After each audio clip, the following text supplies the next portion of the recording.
Hey, listen, I love this man, and I'm not just saying that because he's listening to me to introduce him. Thrilled to have back here on the Rich Eisen Show, and thrilled to call a friend, the one, the only, from Pardon the Interruption, of course, ESPN's outstanding coverage of the association, Michael Wilbon. How are you, Michael? Rich, I'm good. I'm excited to hear you having Rex Chapman on, one of my I love him. favorite people I've covered. Love Rex. I told him I better get a copy of the book soon. And so I'm glad you're having him. Has he done five good minutes with you yet, Michael? We got to get that done. I do. That's a good. It hasn't been lately. I see Rex more. You know how this is. Phoenix, Rich. People that we've covered all our lives, and then you become great friends over a period of years and decades. And I see Rex actually out in the desert when I'm out there more, as socially almost. And but I'm really excited for him, and I know how difficult putting a book together is, and particularly one where you have substantive things to talk about. So I'm glad you guys are doing it. And me too. That's in hour number 3. So let's just jump straight into it. Michael Wilbon, the Chicago Bears sitting first overall once again at the Combine. All I heard is it's Caleb Williams. It's definitely going to be Caleb Williams, and Justin Fields is going to be on the way out when they can find a suitable match for him and the team. What are your 2 cents on the subject? I don't know that I believe any of it. I mean, I just, do we have to go back? Rich, I'm too old. I'm not a prisoner of the moment. And there are too many times where people just start the draft. Oh, what a surprise we have at the time. Well, it shouldn't be as big a surprise because history repeats itself all the time. I don't know. And I'm not going to sit here and tell you, I'm not reporting on this as I was, for years and years and years. People don't even know. Before I was covering the NBA as much as I am now, I covered the NFL for a couple of decades and wrote columns about it. And there were all kinds of things where people thought they knew the answer to something and didn't know anything. Let me give you a suppose. Please. And I hear you. I know that what you're saying is that's the way the wind's blowing now. I get it. I know it. I know you are accurately representing that. Do I believe that? Not necessarily. So I sit here. I'm in an interesting situation. I'm a lifelong Bears fan, lifelong. That would be, 60 years. And I want to see us get it right. That's all I care about. Get it right. I prefer sort of, if I have my druthers, to get it done with Justin Fields and using all these draft assets and other assets to get it right and build a team around Justin Fields, who I just think, watching football for 50 plus years, has the talent. Has he been coached adequately? I don't know. I suspect not at the pro level. So I'd like to see that happen. But if it doesn't happen, I think I told you this before, privately at least. Caleb Williams went to my son's high school, Gonzaga High School here in Washington, D.C. I sit about 25 minutes drive from that place right now. So Caleb Williams is not only not a stranger to me, he and his family. I root for the kid in a personal way that almost nobody in this audience or any audience has any, equal to, because I know the kid. So, and he could come to the Bears. So I'm not rooting against that. There's more than one way to get it done. It's possible that Fields could be traded and be terrific somewhere else. And it's possible that Caleb Williams could also be good. But the scenario I'm going to give you is this really quickly. Mm-hmm. I sit here in Washington, D.C., the home of Caleb Williams, where, the local football team, which hasn't had a hometown hero in forever, which is trying to remake itself on every level, including the important ones, not just the optics. But if you could have a hometown hero with a Heisman Trophy who grew up about 15 minutes from where your new stadium site's going to be, which is the old stadium site, and you remake the Washington football franchise, you wouldn't want that kid who people say is the best player in the draft? Really? So if the Washington football team goes to, I'm just giving you a possible scenario, this could happen. If they went to the Bears and said, look, we're going to blow you away here with an offer. The Bears don't listen? Do we know they've already decided that Caleb Williams is their guy no matter what? We know that? Again, I'm not reporting this stuff out. That's not what I do anymore. But I also know some people who work for the Bears. and who played for the Bears and who wear gold jackets from their careers with the Bears. So I'm not entirely out of touch with the people who represent emotionally the Chicago Bears, okay? So I'm not, Rich, this is the most divisive sports issue in the history of Chicago. Really? Yeah, oh God, yes. You think there's division on whether people want the Cubs to win or not, or the Bulls to win, or the Bears? No, there's no division. There's no division that matters between the Cubs and White Sox, because 80% of the population is in Cub camp, and the White Sox, who've always been the small market team, relatively speaking, are the White Sox. Rich, there's nothing like this. And I am not boots on the ground every day. I spend most of my time in Chicago after the finals end and the 6 months between June and November. But I still have a residence there. I'm in and out. And I'm on with Waddle and Sylvie, on their radio show every week, including yesterday. There's nothing as divisive as this. And I don't mean people are mean to each other. I just mean everybody's got their opinion about whether or not it should be Fields or Caleb. And do I know that this has been decided? No. Do I believe the people who are telling me they know this has been decided who are not at Hallis Hall every day? No, I don't. It's a hell of a sports story. And since you and I talk for a living and we entertain every angle we can, good.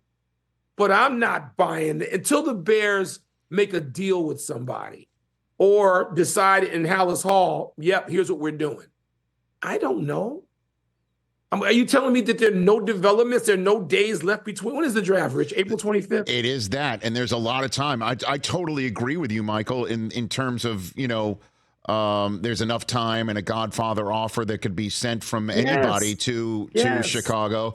The one, though, that I don't think there's enough of a drumbeat about is the one that you just mentioned, which is Washington having a rare opportunity to reset the stage. I mean, Dorothy's house fell on Dan Snyder, and there's a yellow brick road that could be paved just one spot up and have the hometown kid. And what better way to continue to communicate to the fan base that we get it. We get it, and we're different. This is not Dan Snyder's team franchise. And that paved road, that yellow brick road, goes right through. It could, if they wanted to, go right through Gonzaga High School. And by the way, Rich, as you mentioned, if we bring up now the Washington, I know the Washington owners personally. Friends with a couple, good friends.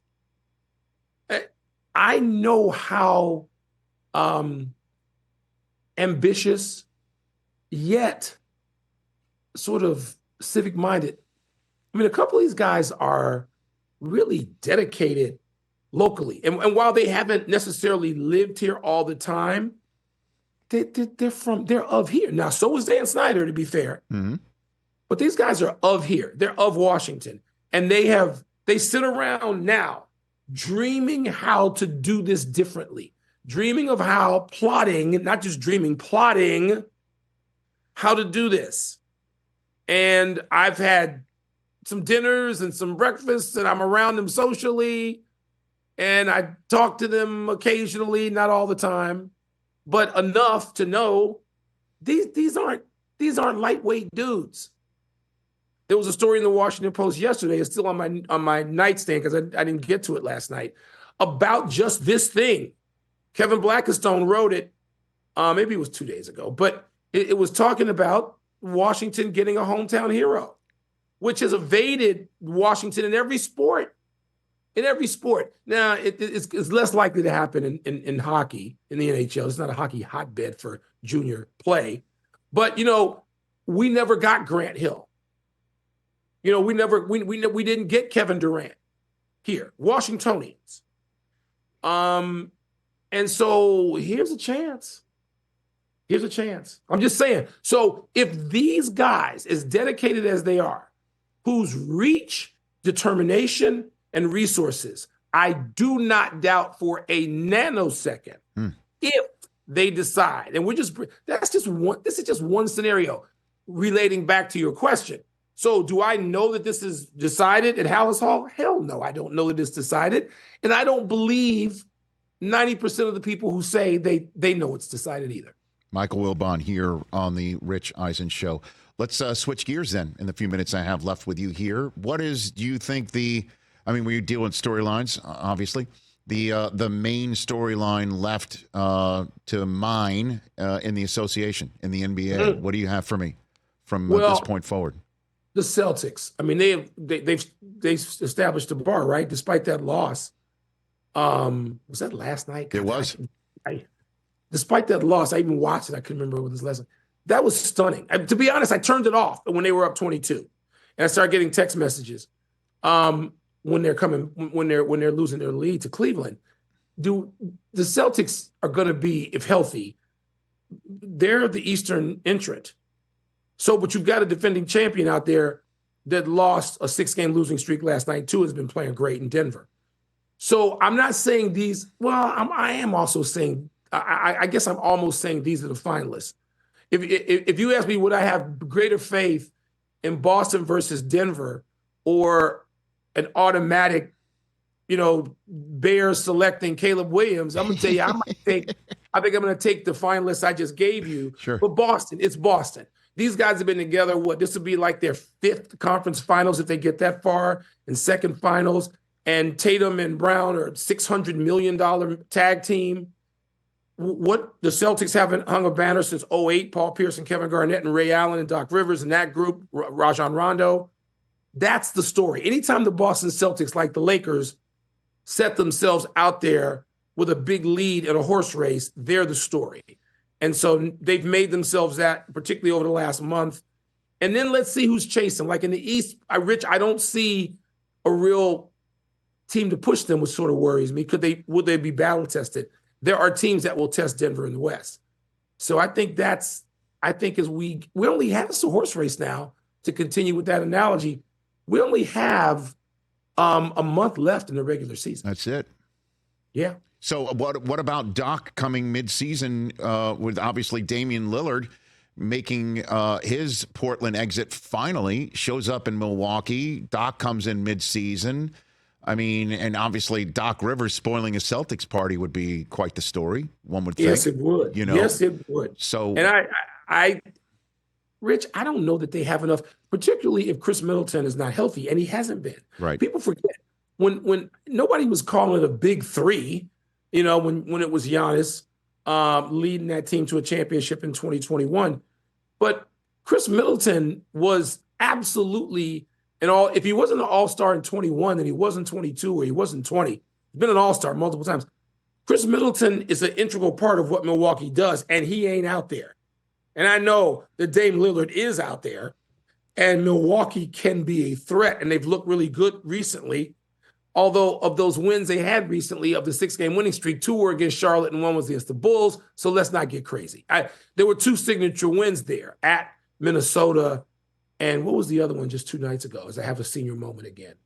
The big win they had without Giannis on the road. But anyway, so Milwaukee, I know I was around those guys recently. I know they have firm belief that they have turned the corner and they are ready to make a move. And they're ready to get for April.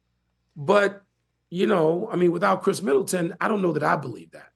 So, the Bucks taking care of the Clippers is what I think you might be Clippers, referring to. Yes. And that kind of leads me to the last question for you on that is you put your marker on which team in the West to push the Nuggets. You said you think the Nuggets might be pushed more than the Celtics by the rest of the field in a conference. Who would you put your marker on there?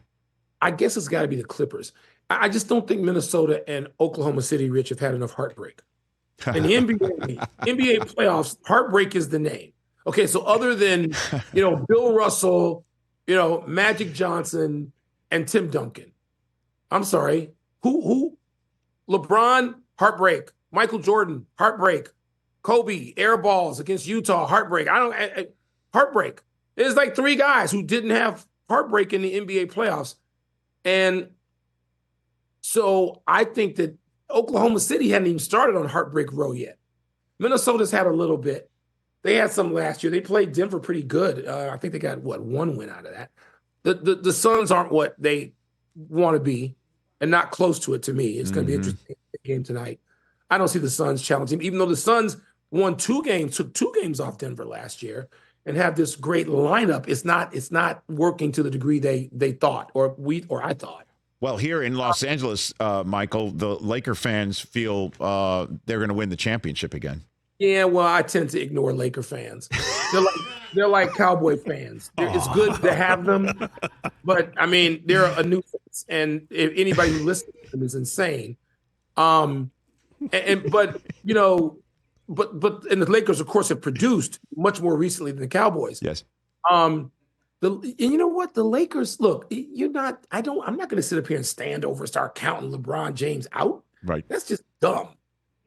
But the Lakers have to go. The Lakers and the Warriors, and look, they're playing their way close to this now, right? I mean, they were solidly in like 10th and 11th a minute and a half ago, and now you look at their 9th and 10th, and you go, wait a minute, they're only like a game and a half out of 7th or 6th, so I get it. I get it that they are built for postseason play, and they've got these godlike leaders who can do this. But I don't know that they can go through as many people as they have to. It's not just like beating one to suppose one of them finishes. Take whichever one you want. Take the Lakers, as you mentioned them. Suppose they finish in 8th, and they got to play Denver in the first round. Really? I'm gonna bet on the Lakers? No, Laker Nation. Sorry, I wouldn't even bet on them to beat the Clippers. Could they beat the Clippers? Yeah, they could, but I'm not betting on that. Suppose they have to play Oklahoma City. They just beat Oklahoma City. The Lakers did a couple of nights ago. But once you do that and you play that team with perhaps an MVP and Shai Gilgeous-Alexander, how much do you have left for the next series? Right. You gotta. It's too far to go to finish 7th or 8th in this Western Conference. To me, this is not Miami last year. Not to me. All right. You're the best, Michael. I miss talking to you. I always do every time I do talk to you. It's great talking to you. How is Tony? What's going on with him? How is he? Our dear friend Tony is crazy as ever. There's nothing new on that front. Okay. It's like assessing Laker and Cowboy fans. Nothing changes. Okay. With Mr. Tony. No, he's produced. He's great. Okay. All right. And so I'll spar with him later today. Okay. He says, I'm old, I need to retire. And then he takes a day off, an alleged day off, and he calls the producers 13 times with story ideas on his day off. So you know this scenario. Oh, I do. That's what I wanted to ask anyway. Does he Zoom? Yeah. Does he get on a Zoom? Does he Zoom? Would you know how to Zoom? Well, he probably has to have 2 or 3 people set it up. And I don't. That's a great question. He effectively does because he. Yes. No, yes. I mean, right, because he's back in studio now. Producer Mark Stern sets him up every day at home with the studio, one of his homes. Okay. And so, yes, he must. He either does the equivalent or, more importantly, he has it done for him. You should like snatch him. I mean, I would love to, but I mean, does he? The way to reach him back in the day was to leave him a message on his work voicemail at the Post. Like that was a while. Has he updated? Has he updated a way to reach out to him? Funny. You're making me laugh with that. It's so true. People think you're exaggerating. That's the exact way. It's like reaching a hostage, holder. It's close to that. I tell you what, I'll text you and make sure you have his number. Okay. And most importantly, his producer's number. Yeah, and I'll do that when we hang up, and you should call him because he's gonna, he'll tell you, Rich, I'm old, I need to quit, I need to retire. No, he doesn't. Then, and he'll have 437 story ideas before you get off. Of course, because he's Tony Kornheiser. So just make sure when you give me that number, it's not a landline with a busy signal because he doesn't have call waiting, Michael. You know what I mean? Like, we just make sure we're good. I think he got the call wait in like 2011. Call waiting in 2011. Yeah. Well, in the meantime, say hello to him. You're the best, and you take care of yourself, Michael Wilbon. Rich, thanks for having me, man. It's great being with you. It's always a blast. The great Michael Wilbon. Pardon the interruption. Check him out on the tube whenever there's a big game on ESPN from the association. Catch the Rich Eisen Show every single day on the Roku channel, 12 to 3 Eastern, for free.